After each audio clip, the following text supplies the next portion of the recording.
Share बाजार ने लगातार 8वें दिन की गिरावट के बाद बुधवार 1 अक्टूबर को शानदार रिकवरी की। इस रिकवरी से निवेशकों में बाजार में एक नई रैली की उम्मीद जगी है। हालांकि लैडर अप एसेट मैनेजर्स के मैनेजिंग डायरेक्टर राघवेंद्र नाथ का मानना है कि फिलहाल उन्हें ऐसा कोई ट्रिगर नहीं दिख रहा है जो शेयर बाजार में आए उछाल को टिकाऊ बना सके। मनी कंट्रोल को दिए एक इंटरव्यू में राघवेंद्र नाथ ने कहा कि शेयर बाजार अब तेजी के लिए कुछ अधिक ठोस कारणों की तलाश में है, फिर चाहे वो कॉर्पोरेट अर्निंग्स के मोर्चे पर कोई बड़ा सरप्राइज हो, भारत का उसके बड़े व्यापारिक साझेदारों के साथ कोई ठोस व्यापारिक समझौता हो या फिर कोई बड़ी भू राजनीतिक सफलता। नाथ ने कहा कि जब तक शेयर बाजार को ऐसा कोई मजबूत ट्रिगर नहीं दिखता है तब तक वे एक सीमित दायरे में ही कारोबार करता रहेगा। आरबीआई की मॉनेटरी पॉलिसी पर नाथ ने कहा कि आरबीआई के नीतिगत कदमों के बावजूद लेंडिंग रेट्स अभी तक हर सेगमेंट में कुछ खास कम नहीं हुई है। उन्होंने कहा क्रेडिट डिमांड अब भी गैप को दिखा रहा है। ऐसे में अगर महंगाई लक्ष्य दायरे में बनी रहती है तो ग्रोथ को गति देने के लिए आगे रेपो रेट में 50 बेसिस पॉइंट तक की कटौती करने की जरूरत पड़ सकती है।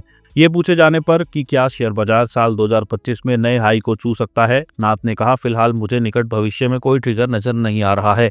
भले ही महंगाई काबू में दिख रही हो, लेकिन ग्लोबल माहौल अब भी कुछ हद तक अनिश्चित बना हुआ है। खासतौर से व्यापारिक तनाव फिर से उभरने लगे हैं। उन्होंने दोहराया कि बाजार को नई ऊंचाइयों पर ले जाने के लिए अब किसी ठोस ट्रिगर्स की जरूरत है, जैसे कॉर्पोरेट अर्निंग्स में उछाल, बड़े व्यापारिक समझौते या भू राजनीतिक स्तर पर कोई बड़े बदलाव। उन्होंने कहा कि भारतीय बाजार हालिया करेक्शन के बावजूद अभी भी अपने कई ग्लोबल समकक्षों की तुलना में प्रीमियम पर ट्रेड कर रहे हैं। ऐसे में निकट अवधि में बाजार बिना किसी ठोस ट्रिगर की सीमित दायरे में ही बना रह सकता है। हालांकि नाथ ने यह भी कहा कि शॉर्ट टर्म में भले ट्रिगर्स की कमी दिख रही हो, लेकिन मीडियम और लॉन्ग टर्म के लिहाज से भारत की स्ट्रक्चरल स्टोरी मजबूत बनी हुई है। नाथ से जब पूछा गया कि क्या वे सितंबर तिमाही के अर्निंग सीजन के दौरान कोई बड़ा जोखिम देख रहे हैं, उन्होंने कहा कि मोटे तौर पर अब हम ऐसी स्थिति में नहीं है जहां सेक्टर्स में अर्निंग्स डाउनग्रेड की संभावना हो। हालांकि कुछ सेक्टर्स को लेकर चिंताएं अभी भी बनी हुई हैं। नाथ ने कहा कि बैंकिंग और फाइनेंशियल सर्विसेज सेक्टर स्थिर बना हुआ है, क्रेडिट ग्रोथ में सुधार के संकेत मिल रहे हैं और हाल के तिमाहियों में डिपॉजिट ग्रोथ भी मजबूत बनी हुई है। शेयर बाजार में अस्थिरता बढ़ने से निवेशकों का झुकाव डिपॉजिट और फिक्स्ड इनकम प्रोडक्ट्स की ओर हो सकता है, जिससे बैंकों को फंडिंग मिक्स संभालने में मदद मिलेगी। हालांकि आईटी सेक्टर के लिए स्थिति चुनौतीपूर्ण बनी हुई है। ग्लोबल डिमांड मॉडरेशन, टैरिफ से जुड़े अनिश्चितताओं और क्लाइंट्स की ओर से